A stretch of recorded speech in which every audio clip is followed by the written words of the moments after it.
ঈদ আনন্দে মেতেছে পুরো দেশ। আর সে আনন্দ দ্বিগুণ করতে লাখো পর্যটকের গন্তব্য কক্সবাজার। বিশ্বের দীর্ঘতম সমুদ্র সৈকতে এখন পর্যটকদের মিলন মেলা। সকাল থেকে রাত কক্সবাজারের প্রতিটি সৈকত এখন জমজমাট। ঢাকার মতো বড় শহর থেকে শুরু করে দেশের প্রত্যন্ত অঞ্চল থেকেও ছুটে এসেছেন হাজার হাজার পর্যটক। আসসালামু আলাইকুম, সবাইকে ঈদ মোবারক। কক্সবাজার এসে খুব ভালো লাগলো, খুবই এনজয় করতেছি ফ্যামিলির সাথে।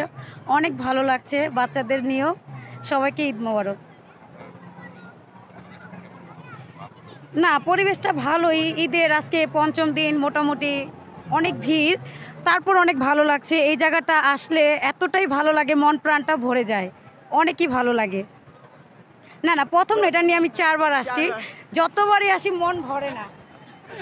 ঈদ উপলক্ষে আগে থেকেই বুকিং দেওয়া না থাকলে এখন কক্সবাজারে থাকার জায়গা পাওয়া কঠিন। বাড়তি ভিড় সামলাতে কাজ করছে প্রশাসন। সৈকতের নিরাপত্তা নিশ্চিতে বাড়ানো হয়েছে পুলিশ ও লাইফগার্ডের সংখ্যা। ভাবে খুব ভালো, কারণ স্কুল ছুটি দেওয়া হয়েছে, আর এখানে ফ্যামিলি নিয়ে ঘুরতে আসছি। খুব ভালো লাগতেছে, আর ওয়েদারটাও খুবই ভালো। নিরাপত্তা খুবই ভালো, খারাপ না। আমাদের হোটেল হচ্ছে সি প্যালেস, অনেক ভালো সার্ভিস। না, পরিবেশভাবে ভালোই, বাট খুব লোকজন। হ্যাঁ হ্যাঁ। না, আমি আরো 7-8 বার আসছি এখানে। এবারটা একটু বেশি মানুষ, বাট প্রায় অনেক কম থাকে। ঈদের ছুটিতে পরিবহনের চাহিদা বাড়ায় বাস ও বিমান টিকিটের দামও বেড়েছে। ঈদের আনন্দে মুখর কক্সবাজার।